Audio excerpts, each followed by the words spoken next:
Welcome to my house for another Amazing Stories Unwrapped. In an age of celebrity and omnipresent social media, almost everyone wants to be on center stage, bigger than life, super important, to leave behind a legacy, to remember after we die by all those we leave behind. I saw a t-shirt the other day that summed up our age.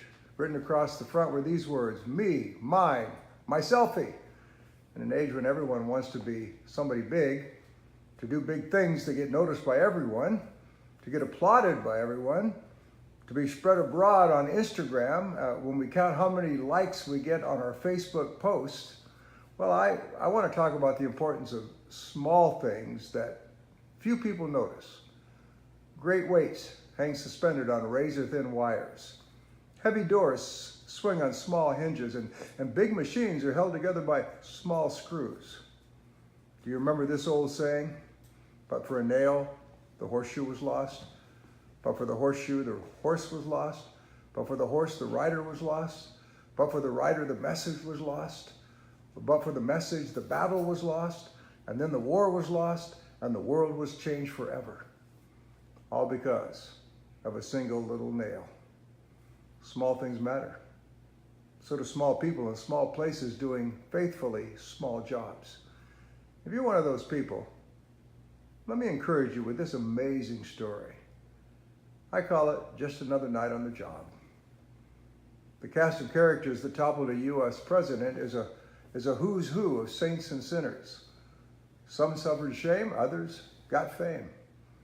But no one can ever forget the Watergate scandal that transfixed the world and gave birth to a cynicism that has only intensified in the years since Richard Nixon's resignation on August 9th, 1974.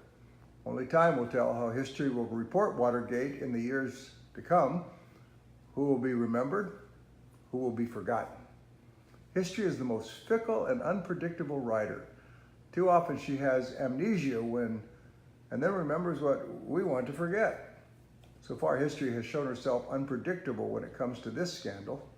Richard Nixon may have fled in disgrace, but he later wrote best-selling books on foreign policy and lived his final years respected as an elder statesman. Washington Post reporters Bob Woodward and Carl Bernstein were celebrated in the movie All the President's Men. Nixon's hatchet man, Charles Colson, came to Jesus in prison, later became one of evangelicalism's strongest voices. White House counsel John Dean got out of prison and wrote a bestseller. G. Gordon Liddy, the mastermind of the Watergate burglary, had his own nationally syndicated radio program for 20 years. The media immortalized Judge John Scalia, Archibald Cox, and Sam Irving for taking down President Nixon, but no one remembers the man who got the ball rolling. Without Frank Willis, the Watergate scandal would never have happened.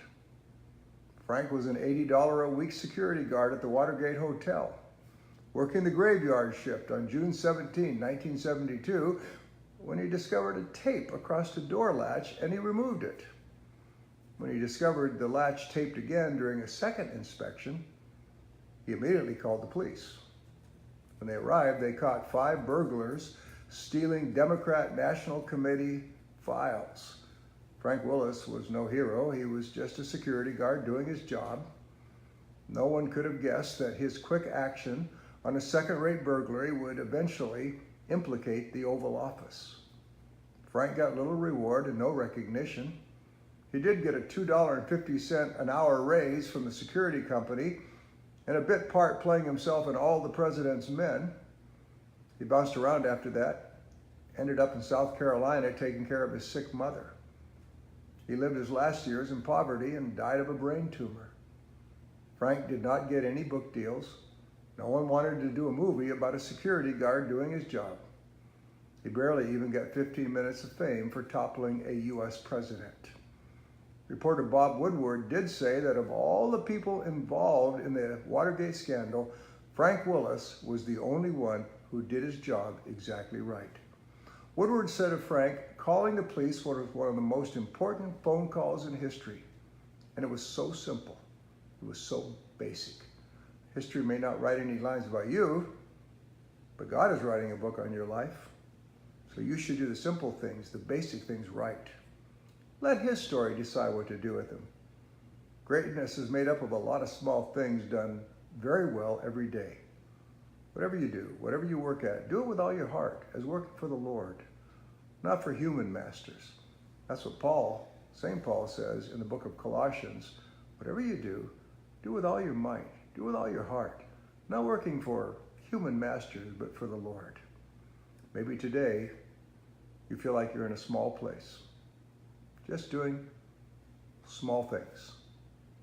But I want you to know that it's the people doing small things that are really the most essential people in this world. The taxi cab driver who gets his rider to the right place at the right time. The maid who cleans up the room in the hotel, makes it comfortable for you to have a good night's sleep. The mother who makes meals, who works with her children, who feels sometimes tied to her apron strings or tied to her children, who wishes maybe she could have a big career, maybe she could get out of the house sometimes and maybe be liberated. But that mother is raising children. And in the small everyday things of feeding her children, of diapering her children, of cleaning their clothes, of teaching them manners, of teaching them values, of living before them in a godly way, that mother will do more to change the world, have more impact than all of the CEOs, all of the big politicians that are in Washington, D.C. or wherever. And so I want to give a shout out today for doing the small things well, for doing things that are right. The Puritans used to have a saying, doing right is its own reward. Jesus put it this way, be faithful in small things, and God will make you Lord over great things. It's the small things added up to become great things. So you remember that. Heavy things hang by razor-thin wires. Doors swing on small hinges. And great motors are held together by small screws. And sometimes a tiny nail can be lost. And because of that, a horseshoe lost, and then a horse, then a rider, then a message, then a battle, then a war. And the whole world can change, all for the want of a tiny nail. So do things faithfully, do things right. God notices, and heaven is applauding. So as you go on to this weekend, I want to challenge you, be faithful in the little things.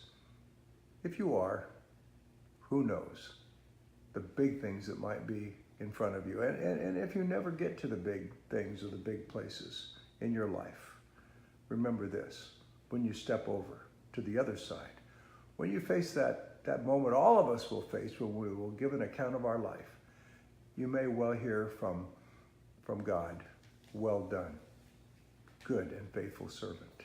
Enter into the joy of your master. Thanks for being with me. You can get this story and others in my new book, the one-year book of amazing stories. You can get it on my website with a signature on my website, robertapeterson.org, or at amazon.com, Books A Million, Barnes & Noble, Sam's Club, other places where good books are sold. God bless. I'll see you next Thursday night or Tuesday night at 7 o'clock.